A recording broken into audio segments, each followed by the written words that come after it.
You ever wake up and feel like the news skipped the warm-up and went straight to the boss fight? Because that's what this feels like. 1 minute everything's party unity, strong leadership, best team ever assembled, and the next minute the president is basically ghosting his own vice president like a bad Hinge date. And not quietly, either. Loudly, publicly, strategically. This isn't a misunderstanding. This isn't a minor disagreement. This is a breakup, and it's happening in front of the entire country. Donald Trump is fighting again, which on its own is not news. That's like saying the ocean is wet. But this time he's not fighting Democrats. He's not fighting the press. He's not fighting foreign leaders or random judges or the ghost of Barack Obama. This time he's fighting someone who's supposed to be untouchable, his own vice president.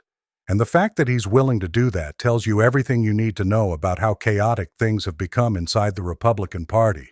Because vice presidents are usually decorative. They're human placeholders. They smile, they nod, they go to funerals you don't want to attend. You don't publicly cut them off unless something is very wrong. And something is very wrong. Trump isn't just sidelining J.D. Vance. He's freezing him out. No mentions, no praise, no shared credit, no J.D. and I agree.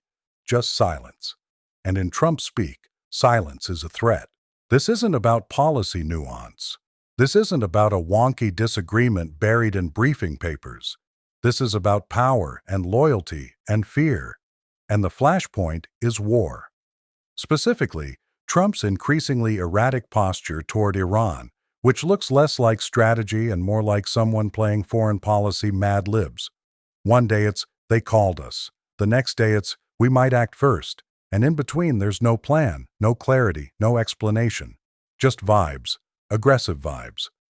Trump stood in front of reporters and casually suggested Iran had reached out like they'd sent a "you up" text at 2 a.m. He made it sound confident, but it was vague. You could feel it. It had that improvised energy. Like when someone tells a lie and immediately realizes they didn't think through the follow-up questions. Iran called. They want to talk. Maybe a meeting. Maybe action first. What action? When? Who called who? No answers. Just noise.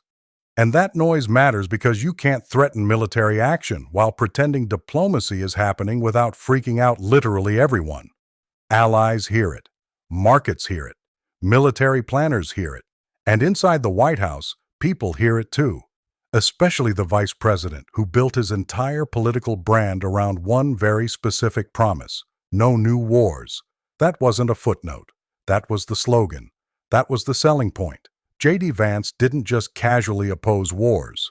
He wrapped his identity around being the guy who learned the lesson of Iraq and Afghanistan. The guy who said the old playbook was broken. The guy who told voters, we're done lighting matches overseas. That's his thing.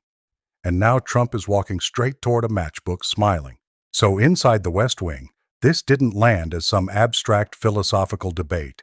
It landed as an existential threat. Because J.D. Vance can count. He knows what a war with Iran would do. Oil spikes, markets drop, inflation creeps back, voters panic. And any hope of running as the responsible, restrained heir to the movement evaporates instantly. You can't be the no-war candidate if you were standing there nodding while bombs fell. That's when the leaks started. Not dramatic ones, not tell-all interviews, subtle ones, anonymous quotes, carefully placed stories.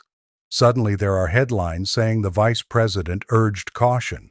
The vice president wanted talks. The vice president pushed back.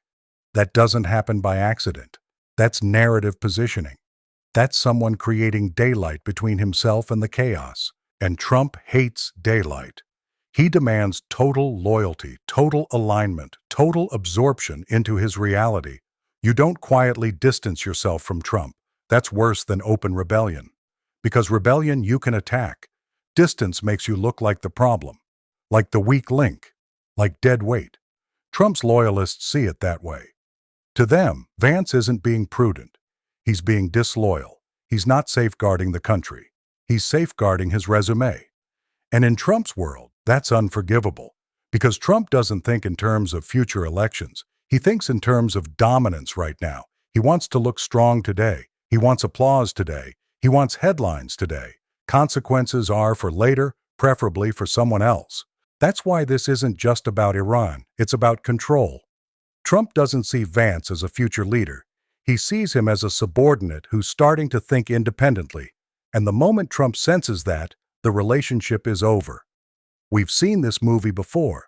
Cabinet secretaries, lawyers, advisors, generals.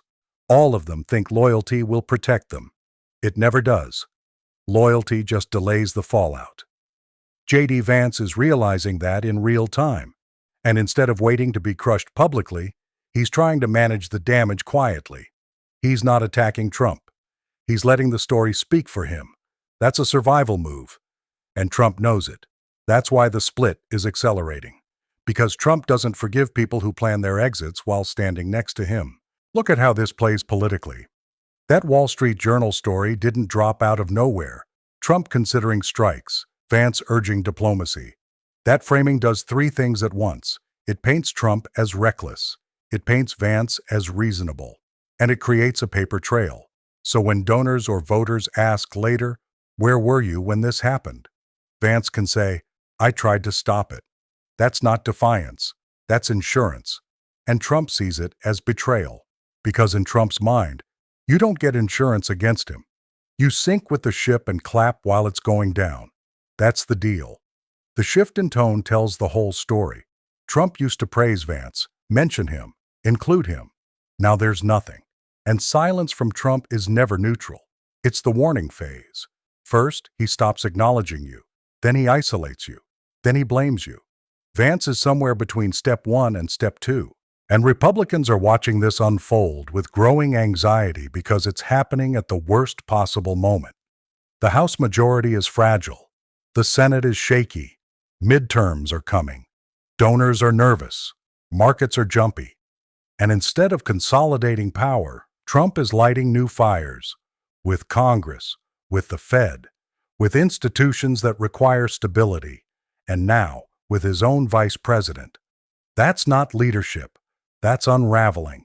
Because what makes this clash dangerous isn't just the disagreement, it's what it reveals. The GOP isn't unified. It's fractured, quietly, strategically. People aren't revolting, they're hedging. And hedging is how movements die slowly. Vance isn't giving speeches against Trump. He's doing something far more threatening in Trump's universe. He's leaking. And leaks are how Washington really works. You don't challenge the king head on. You let the narrative shift. You let doubt seep in. You let the press do what the press does while you keep your hands clean. Trump understands dominance, not subtlety. He responds to volume, to praise, to aggression. That's why the hawks still have his ear, the loud voices, the ones equating force with strength. When they go on TV demanding action, Trump hears applause. When Vance urges caution in a meeting, Trump hears weakness. This isn't going to calm down.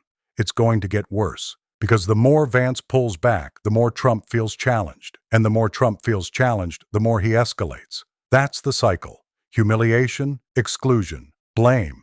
GOP insiders see it clearly. And this feels different from past Trump chaos. This isn't just dysfunction, it's fragmentation. Republicans are no longer marching in sync with Trump's instincts. They're splitting into two camps, those willing to ride it out no matter the cost, and those trying to survive what comes after. Vance is firmly in the second group, and Trump is treating him like it. What comes next isn't about personalities, it's about governance. Because when people around a president start acting out of fear instead of trust, the system stops working. That's where things get dangerous. We've already seen this pattern with the Fed. Advisors warned Trump that attacking the central bank would rattle markets. He did it anyway. Now the same thing is happening with foreign policy. Warnings are ignored. Consequences are dismissed. Optics win over reality. And that's when parties lose control. Here's the brutal math Republicans are doing right now. If Trump escalates with Iran and the economy takes a hit, the GOP gets hammered in the midterms. If they lose those, Trump becomes a lame duck. And once that happens, his grip on the party evaporates. Everyone knows it. That's why people are hedging now. They don't want to be holding the bag later. Trump hates that. Because Trump doesn't believe in shared responsibility. He believes in singular blame. And vice presidents make perfect scapegoats. History is full of them. Trump doesn't fire people dramatically. He lets them wither. Then he turns. Vance knows this. He watched it happen to Pence, to advisors who thought proximity meant protection. So he's trying to stay ahead of the collapse. But here's the cold truth. Trump doesn't need Vance anymore. He already has the base. He already has the spotlight. He doesn't want a future leader standing next to him. He wants loyalty without ambition. And that's why this is spiraling, because Vance is acting like someone who wants to exist after Trump. And Trump doesn't tolerate that. He wants ownership of the present, not succession planning.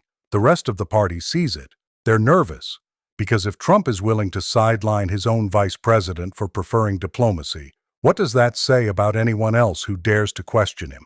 It tells them loyalty is temporary, caution is punished, survival requires distance. That's why more Republicans are quietly planning for a post-Trump world while pretending nothing's changed.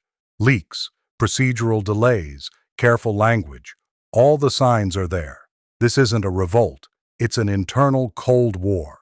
And the irony is, Trump created this. By attacking institutions, by escalating every conflict, by demanding total loyalty while offering no protection. He forced the people around him to think about exits, and now, instead of commanding fear, he's generating it. Fear doesn't keep movements together forever. It makes people plot. It makes them step back. It makes them wait for the fall. J.D. Vance isn't trying to save Trump. He's trying to survive him. And that distinction tells you exactly where this is headed. Trump still has rallies. He still has noise. He still has energy. But inside the machinery of power, something has shifted. He's no longer seen as unstoppable. He's seen as unstable. And politicians don't follow instability. They wait it out. That's why the chaos keeps growing. That's why Republicans are turning on each other. That's why messaging is collapsing. That's why leaks are everywhere. Unity doesn't disappear overnight. It erodes. And we're watching it erode in real time. Trump's instinct is to fight harder, to threaten more, to dominate louder. But that instinct is now isolating him. Vance's quiet step back is just the first visible crack. More will follow. Because when consequences start landing, economic, political, electoral, Trump will look for someone to blame. No one wants to be standing next to him when that happens. And that's the story here. Not a policy dispute. Not a personality clash. A movement turning inward out of fear. And once fear replaces trust, the collapse isn't dramatic, it's inevitable. So watch what happens next. Watch who goes quiet. Watch who leaks. Watch who starts positioning for after. Because the real fight inside the GOP isn't about Iran or diplomacy or ideology. It's about who survives the fallout when Trump finally loses control of the thing he built. And that fight has already begun. If you want to keep up with how this unfolds, stay tuned, because this isn't cooling down, it's just getting started.